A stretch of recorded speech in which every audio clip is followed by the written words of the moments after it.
that I still really nurtured the creative inside me, because if you don't at least take a moment, you're going to run out of inspiration. We were fortunate early on in the process to be able to travel to the Middle East and the Mediterranean. I will say that yes, I was still thinking about the book, but it was more internal. And Mm-hmm. I created and learned and was influenced by the flavors that I encountered. But other people find it through reading poetry, going to the museum, looking through a magazine. You have to balance what feeds your soul so that you in turn can put what you've learned and what has nourished you into that book to help others feel that same connection, that same inspiration.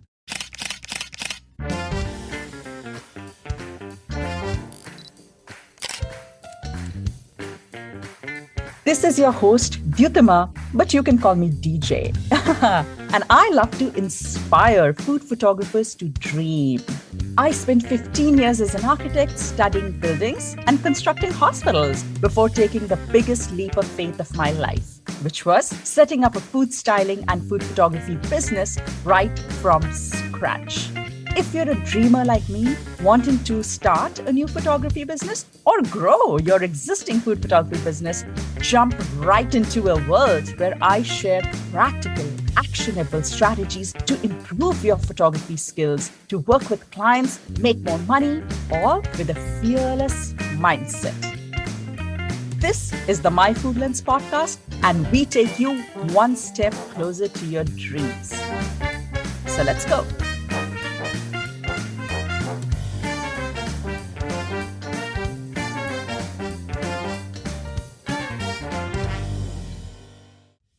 Welcome to another episode of the My Food Lens podcast. And today we are continuing our conversation with Jessie Sierra Ross. So Jessie was here and we talked all about how to write and photograph a cookbook in part one of this episode. Jessie's in fact just written a cookbook. It's all about home entertaining and cooking. And she did it all by herself. But of course, there was a publisher involved, an editor involved. She had help from a marketing and a PR team. And she is going to continue telling us all about what this process involves. How much money does it take? How much time does it take? What kind of contracts do we need to create? She's going to walk us through everything about creating and photographing. That's important. I'm going to spend a lot of time in understanding photography as well for Cookbook. And Jessie is, of course, a food and lifestyle blogger. She is also a television contributor. She has ongoing appearances on NBC, CBS, Bloom TV Network. All right, with that, let's tune in to part two of our conversation with Jessie Sierra Ross. I want to now step into the more complicated part or so as it is in my head. But I want your help here and I want you to oversimplify this for us. All right. So I know that at several points you've mentioned how during the photography process, there was the involvement of the editor or the past discussion with the publisher, and you had to follow the guidelines. So all these discussions had already happened and the parameters were laid out even before you started the photography. So I want your help to kind of step back and walk us through what is the point at which these actors start playing their role in the cookbook movie process. All right. So walk us through the process of writing a cookbook, but in like literally how you would list down so that we're not overwhelmed out of it. And then we can understand, oh, at this point, an editor comes on board. At this point, a publisher, we've had this discussion. So in your easiest and simplest way. I'm chatty. All right, here we go. So we have already pitched. We have done our proposal. It has been accepted. Everyone is popping champagne corks. You've signed your contract. You are ready to go. So the first part is, as you mentioned, you've had this sort of discovery period. You've had a few basic conversations about where the content is directed, what the parameters are, what the format is looking like, the structure of the book is sort of sketched. So what happens is you start by creating your table of contents, you start to write your recipes, And then you create a doc and you send it to your editor. Your editor is going to take a look and say, okay, we're going to start hashing this out, looking for typos, looking for directions. How can we make this simpler? How can we make this more direct? How Mm-hmm. can we highlight your content so it glows? Jessie, I have to ask you, how do you find your editor? So the editor is part of the publishing house? Okay. Yeah. Yes, you need to Yes. tell us. So, yes. Well, I can't give a definitive yes. So it's different. Okay. So, in my experience, my editor was introduced to me very early on. I would say before I even signed the contract. I met with the editor. I happen to have a senior editor at the publishing house who is just, she's stunning. She is amazing. She has dealt with me and my random commas. And I want to tell our um, audience that you were approached by this publishing house for this cookbook, right? So you were already in contact with the I publishing was, house.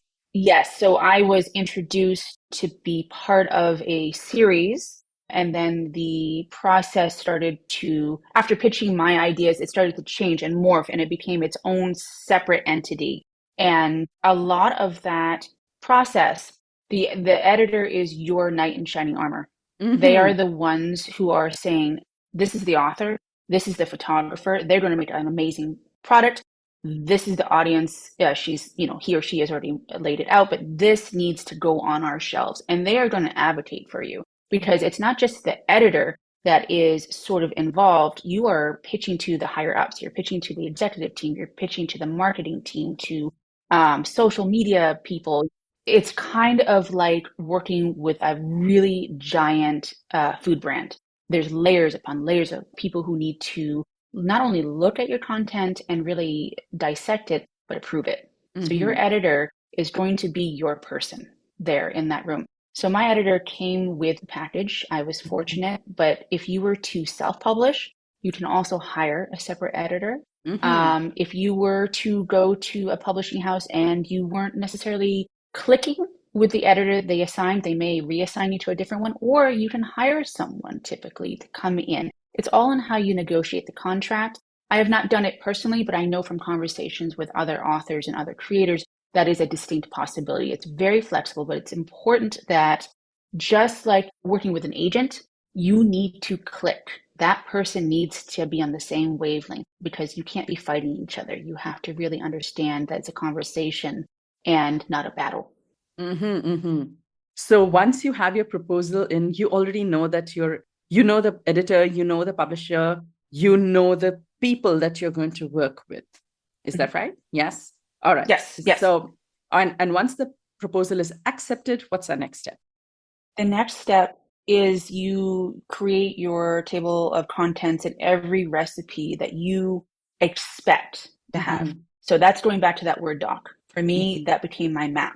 Mm-hmm. And you would put in, let's say, the introduction, you would put in any sort of lessons that you want to put beforehand, any essential equipment or tools that you may be advising the reader to have at home, how the book works.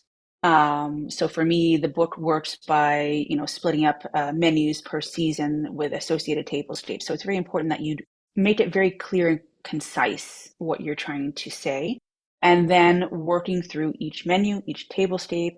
And then you have the fun things like making an index, which I never realized the author does. Let me tell you, that was a cross-eyed adventure.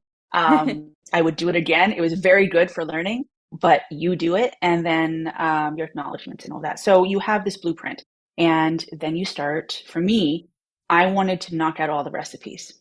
So I worked by season, and I just started writing the recipes, writing them in, ingredient order, the steps to do it, get that done. Then it was the introduction of each recipe at the headline, pretty much. Then I went into, okay, I'm going to have opening chapters to set the scene. What am I going to say there? Creating little stories. Then we go back. For me, I chose the sort of educational aspect to do last because I really wanted to get that photography out and that recipe development out. And so And then, while you're doing all of this writing, you're going back and forth mhm, with the editor, checking in with them? correct. Yes. Okay. Correct. So for every draft, there must have been about 5 drafts that went Mm-hmm. back and forth. Mm-hmm. And she would add her notes, and I would tweak and I would change and I would elaborate. She would give me very constructive criticism because, again, she's not the enemy here. She's kind of like your tutor, Right. because she knows what needs to happen. And sometimes there might be a thought that makes complete sense to you, but it doesn't necessarily come across. You have to always assume that the person who's reading doesn't know what the heck you're talking about. So how True. are you going to teach them? So the editor is going through, slashing things, changing things, and correcting Mm-hmm. things. So it's, again, this was probably a monthly basis that I would Okay. send things off, but it was fairly hands off during the writing process until I had the basic manuscript done. So Mm-hmm. that manuscript, minus the photographs weren't done yet, Right. would be sent off for her to look at and then back and forth several times to fix. And then the same thing happened with the photographs. The photographs we would take, we would edit to our preference, we would, cut them, Mm-hmm. format them, and they were sent with the associated recipe. And there would be a conversation back and forth. Mm-hmm. And then once we were happy with the content itself, it gets sent to the designer Mm. and they would start thinking about design. And that's a whole other conversation that we Right. would have separately. So when you did have the conversation with the publisher and the editor right in the beginning, did you also have visuals in your proposal? Did you have photo examples? Yes. You Yes. did. So for me, I have a portfolio. Remember, if you have a blog or you have an online portfolio, you can use that content to sort of showcase what you're thinking. It doesn't have to be the exact Mm. content that's going to be in the book, but it gives the publisher and the editor a good idea of how Right. you work. So we had examples, and I gave examples of recipes that were already on my blog to say, Mm-hmm. this is how I would do this. Mm-hmm. Um, but yes, visual, remember, we're visual creatures, right? And as creators, we like to work in that medium. So use it. If you have it on your computer, Yeah. make a mock-up. It's very easy on Canva or another app similar to create just a rough mock-up. It doesn't have to be perfect. And that's another key factor when you're writing a cookbook. Mm-hmm. You don't have to wait till you have a beautiful, polished sort of piece of content to have that conversation with the editor. That's their job. It's their Mm-hmm. job to tweak it so that it's right Mm-hmm. for that audience. Ah, interesting. All right. You just have to have the vision and communicate your vision correctly to them. So when you finished all your writing and the review from the editor, and that's when you stepped into the photography. And Yes. did you create any, like, did you have to go back and forth on the photography as well? Or you were like, zip, go, this is how we do it? Uh, probably the latter. Again, because we were doing this in-house, we were not restricted by the amount of shots we were taking. Okay. And Yeah. if you have to hire out the photographer, that is a real possibility. You may only have that photographer for, 5 days for 8 hours each day. So you have a time limit. For us, we just took a gazillion shots so that we would have it, figuring that we would have our A roll and our B roll. And whatever Mm-hmm. we didn't use, we would use on our social media for promotion Right. or for just a content feed, or we would use it somewhere else.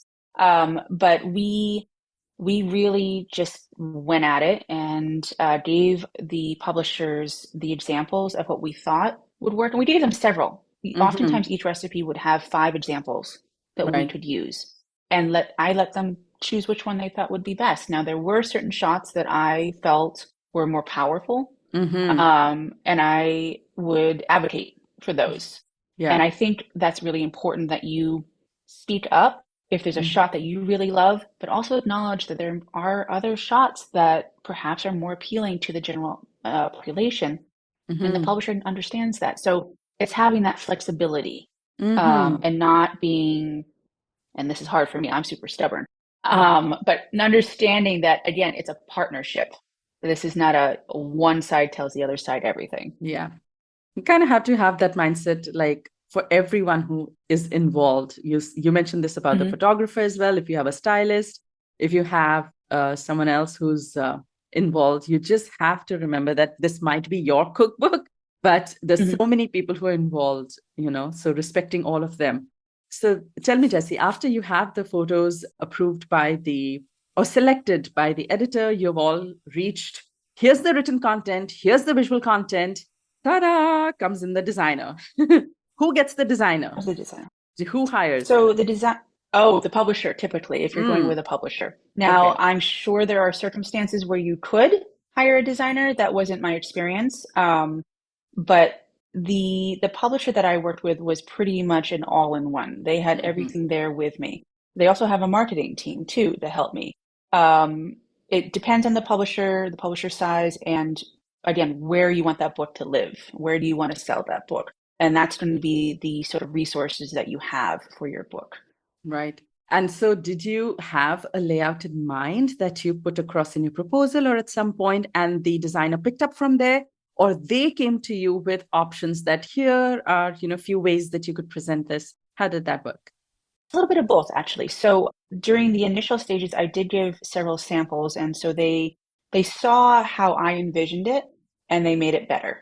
So they definitely had a conversation with me, and they shared examples that were inspired by my original content, and we discussed it. We discussed, okay, what a neat idea to have an overlay here, or Mhm. interesting to have a little inset here, or how many prep photos do we actually need for this recipe, and how are we going to relate that so the page isn't cluttered.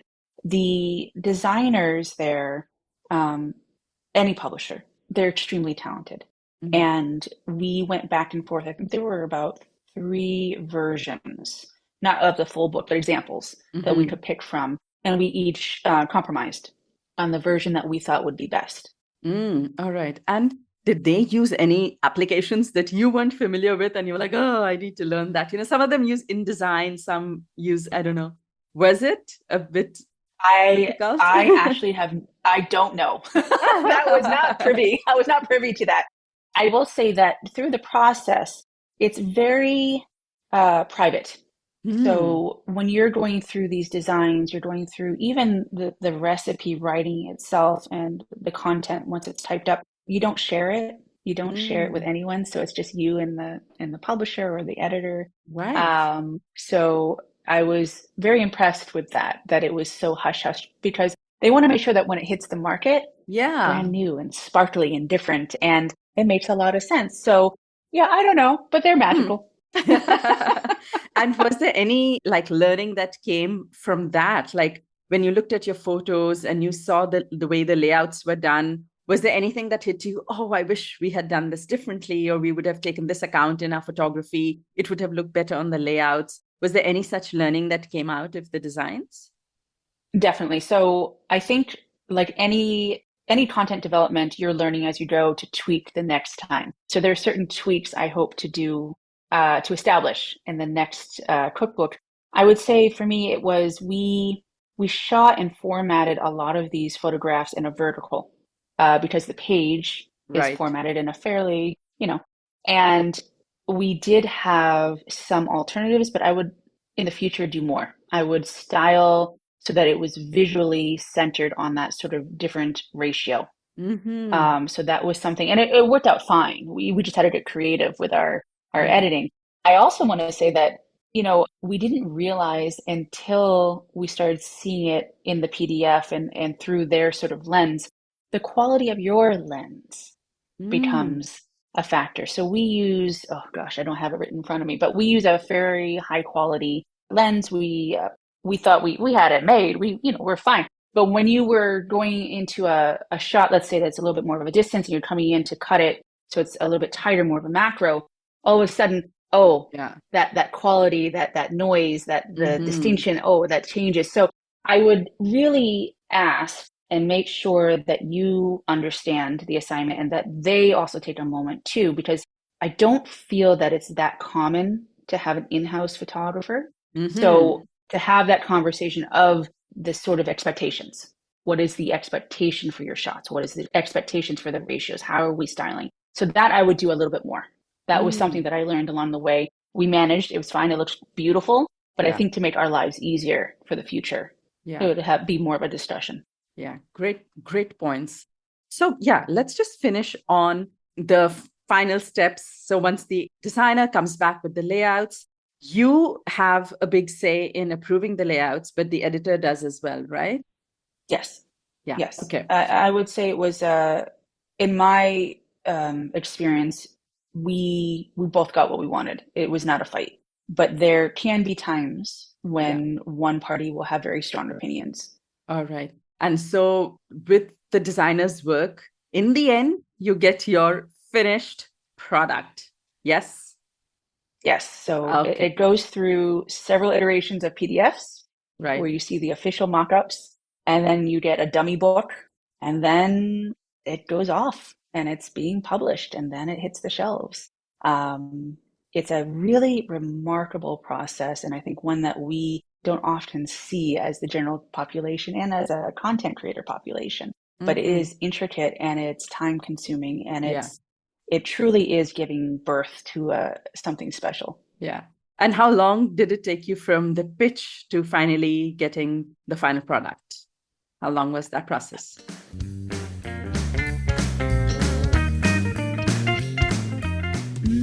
About 18 months, but that is Oh, very quick, wow. Yeah. Wow. That extremely quick, is, unusual. wow. So 18 for months. us, That's like 18 two months, about babies. Wow. 2 days. There you go. But we had a very long time from the sort of conceptualization Mm-hmm. to the negotiation, to then starting to do the work. The work part of it was quite quick. We turned in the manuscript, we turned in all the assets, and then the team at the publisher does their magic, and that takes some Right. time as well. But a lot of people's experience that I've heard and listened to is you can have a much longer runway to create the work. There can be a lot longer for the publishers, and then before they even release the copy, it could be printed but not released yet. So it's very individual. I will Mm, say that 6 months is very stressful to mm. create a book, Oh, yeah. um, but it's worth it. But try to figure out that time frame, and really, again, it's that conversation, that equal party system, so that you feel comfortable enough that you're not stressed or overly Mm-hmm. stressed. I think there's always stress, but Mm-hmm. um, Yeah. so that you can give your best work. Right. And talking of stress, one of the highest stressors in the process, in any process, is the contract and agreement Yes. and negotiation that goes in. Just walk us a little bit through that. At what point does it happen? And what are some tips that maybe you can share with us that are very Mm-hmm. important in negotiating contracts and just having that creative control? Or that partnership, that mutual, like good terms for partnership, just some tips that you can share with us? Absolutely. So my case was a little bit unique because of the direct contact from the publisher. So for our circumstance, we were fairly comfortable with the contract that we saw. We made some tweaks to it. It was fairly boilerplate. Um, but we wanted to make sure that our image rights were protected. And I will say that if you are photographing your own materials, make sure you have that discussion and put language in there that is very specific about usage rights, about when and where they can share those photographs, and making sure that there is flexibility for renegotiation if they want to use those photographs in a different manner, but that it's clear, because any sort of haziness there opens it up, and it's not nefarious at all. The publishers are definitely working with the best of intentions, but if you are doing your own photographs, it's a different sort of set of circumstances. Traditionally, if you're hiring out that photographer or you're using a publisher's photographer in-house, that's already taken care of. You don't have to worry about that. So Mm-hmm. I would be very careful about the language. I would have, we had lawyers on our side look it over to make sure things were clear cut. Um, I mean, I think we all have our creator communities. I talked to my friends in the creator community. I wanted to know, without releasing the details of the contract because then it will void it, but what should I expect here? What was your Mm. experience? Or is there anything that, you could offer, you would say that I should do? So that was one of the pieces of advice, was that make sure that there wasn't any hazy language in there. And if you have a cookbook agent, that person who was pitching you at the start, they will actually help you with that contract. They will go to bat. So I would highly recommend that if this is something that you are not necessarily comfortable with, this isn't your realm, that you don't feel like you want to be the heavy hitter, hire that cookbook agent. They are going to Mm. do it, and they're going to represent you, and they're going to fight for you. Mm-hmm. I love it. My biggest takeaway from this is that ask for help.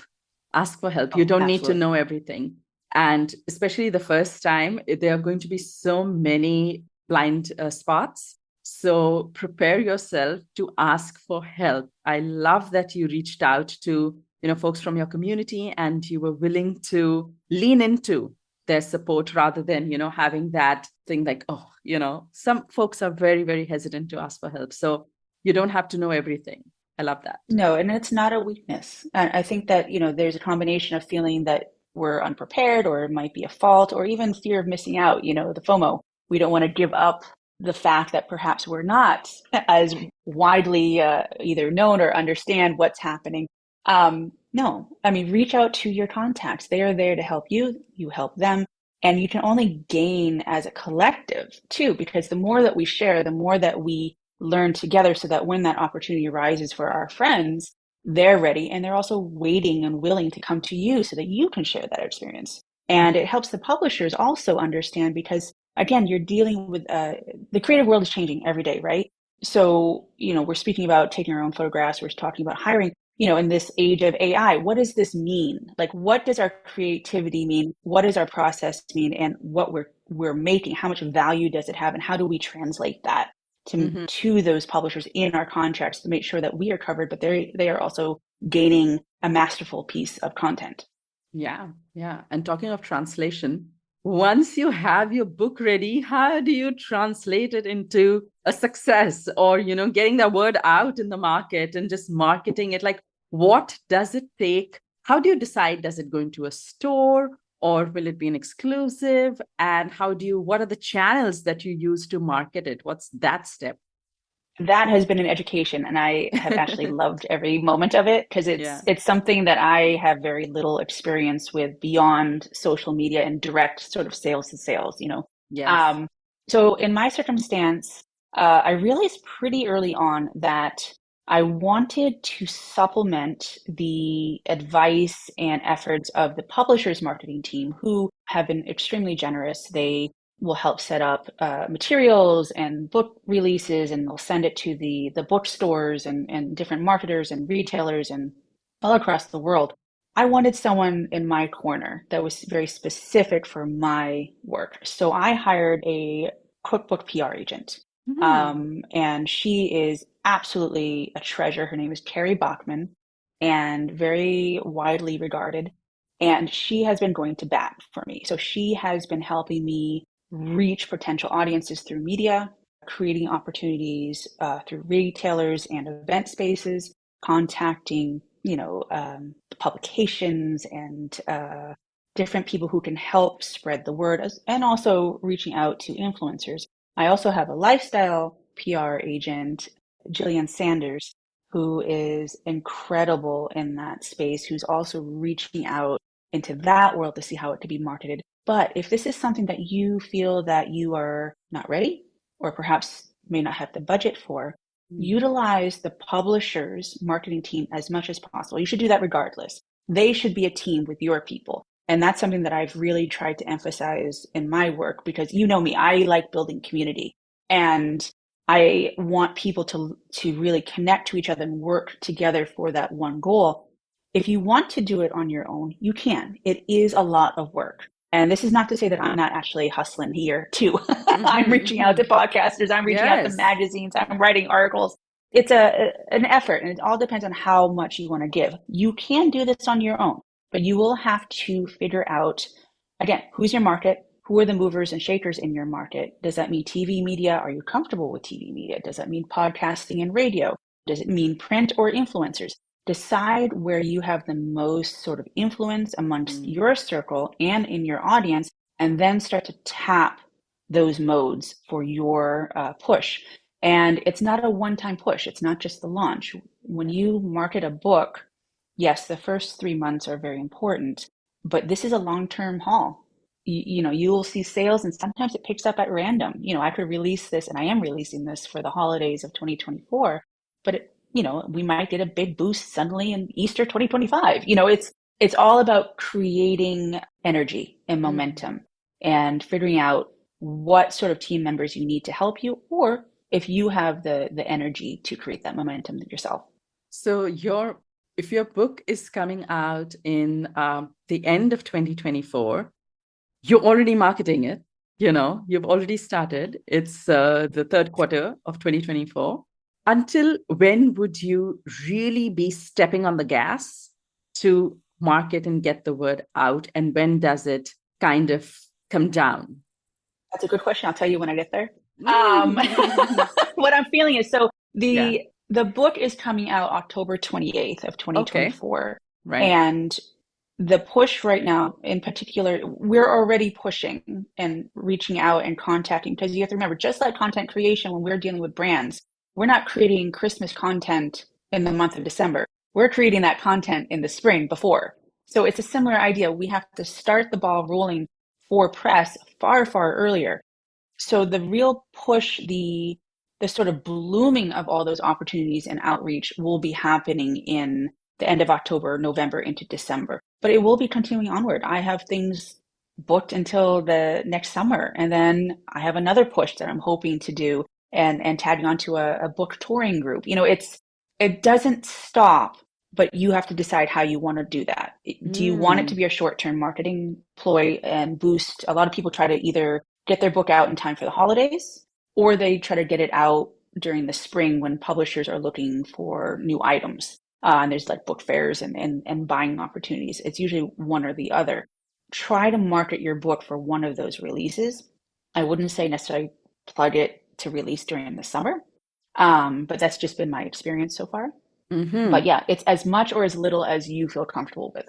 It is a labor of love. I mean, the amount of time and effort and love that you have to put into this process is really another level. And that's why you have to have a real passion for putting this book out into the world, I feel. Yeah. Absolutely. And finding passionate people to go along with you. I was Mm, very fortunate that Schiffer Publishing saw the passion and then caught it too. They yeah. are fully behind this. And I think you need to find those people that believe in you. And that's like everything else, that becomes the wind under your wings. Once you have that idea and you see that there's interest and wild interest in it, there's no stopping you. Hmm. Tell me, Jesse, I'm like, obviously, it's a lot of time investment that goes into writing a cookbook, but also I feel like there's a lot of financial investment that might have gone in from your side. Uh, just assume that I know nothing about how people are paid. So when Mm. you were approached by a publisher, so just tell us a little bit about the financial investment that happens in a cookbook writing process. So do you get paid by a publisher, but then does that offset the cost of your recipes and hiring maybe a PR or a marketing person? How does that play out? So it depends on the approach. It also depends on the publisher. So we talked a little bit about an advance, right, at the start of the conversation. A lot of times that advance helps to offset the costs of creation of the product and also going towards any specialists that you need to hire. I tend to look at this book as a launching point. So I have invested more into it with the specialists. But you will get a return on the book. Typically, you negotiate with your publisher to get a percentage of each sale. If you are with a cookbook agent, which is separate than a PR person, the agent will also get a percentage of each Hmm. sale. And it runs again. I don't want to give you a figure it's not Right. hard and fast, but it has to be one that is competitive. Talk and interview with many agents, many PR reps to get an idea of where they fall. Also talk to your community to see what's happening and find one with rates and the cut that you feel most comfortable with. But there is an investment, Mm. and it depends again where and how you want to use this product. Do you want it to be a one-off? Then it might be something where you put more of the expenses into the ingredient products and the physical equipment. Say you need a new lens or you need new backgrounds. Do you want it to become a launching point for a media career? Okay, then that means that you're going to sort of sink and divide that budget that you have, maybe perhaps into more specialists, more people that can help you market this book or promote you. Decide very early on how you want this book to work for you, because you are going to be putting in so much work into this book. don't think of it as a one-off in my mind. Think about it. How do you want to grow? Is it going Mm-hmm. to be more writing? Is it going to be media? Is it going to get a bigger social media following? What do you want? And then start targeting that. Mm-hmm. Love it. It's all about your intention and purpose and coming back to it right Mm-hmm. from where we started. Always. I love it. Mm-hmm. Jesse, I have one more question before we wrap up. And I know that, we've talked about so many different pieces of the puzzle that need to fit together, work together, and ultimately come together to be able to create this magnificent product in the end. How does one stay motivated for such a long time to show up every single day, have that passion, and have that drive, that vision, and stay true to, I am committed, I'm going to do this? How does one stay motivated throughout this long process? Tell us. Caffeine and meditation. No, not at the same time. It's if you are passionate about the project, you will do it. And this is not to say that I didn't have my moments where I just, I had to take my glasses off and put my head in my hands and wonder what the heck am I doing? You have your moments. And I think what's most important is understanding it is a large project, no doubt, but you don't have to tackle it all at once. There's so many different facets. There's so many different people who are working to help you. I had a beautiful professor in college who said to me one time, and I was a dance major, and we were talking about choreography and choreographing a ballet. And a ballet is like a 30-minute long thing, and I had to do it, and I was overwhelmed. And he turned to me and he said, and he was an older gentleman, and he said, think of it like a cake. Very appropriate for the future food blogger. Think of it like a cake. Would you shove the entire cake in your mouth at once? No, you would take a bite at a time. So think of this project as a bite at a time. Take a chunk here, take a chunk there. Do what you feel you can. You're going to have spurts where you're going to sit down and put in 6 hours of time. But then other times you're going to put in about half an hour to an hour, maybe on social media, and say, okay, that's it. Have your life too. I was prioritized making sure that I was still there for my family, that I still took trips, that I still really nurtured the creative inside me. Because if you don't at least take a moment, you're going to run out of inspiration. We were fortunate early on in the process to be able to travel to the Middle East and the Mediterranean. I will say that, yes, I was still thinking about the book, but it was more internal.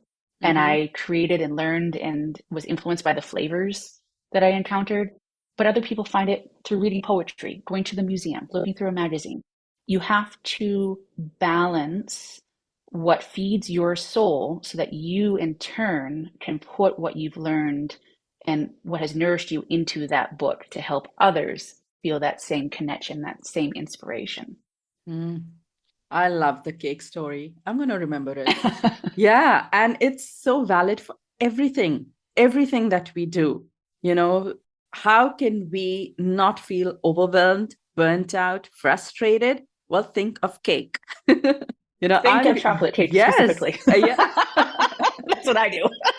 I love it. I love it that you're just taking a bite at a time, one step at a time, baby steps, and keep Mm-hmm. moving. You're gonna make it through the cake. So love Mm-hmm. how we have ended this conversation. What a beautiful end to this conversation. Thank you for leaving us with such a upbeat and uplifted note.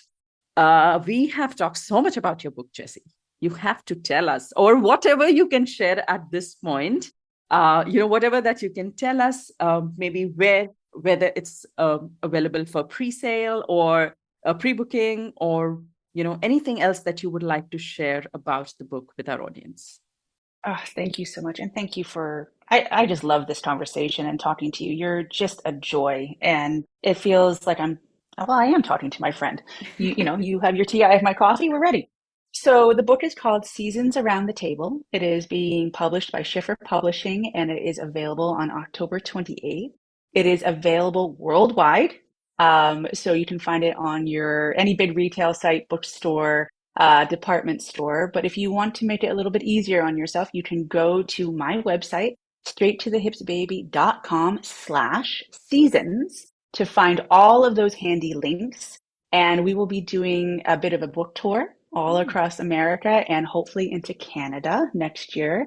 And it is my passion project that will instruct you on the art of modern home entertaining and seasonal cooking with florally inspired tables and recipes and meal plans, and to really gather everyone that you love around that table for exceptional food experiences.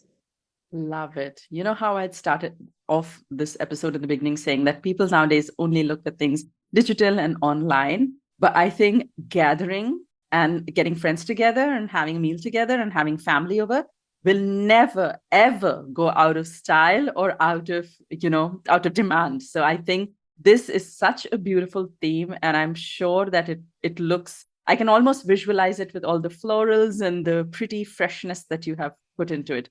Thank you so much, Jessie. If you would be able to leave your social media handles and your website where our audience can find you, that would be wonderful. Absolutely.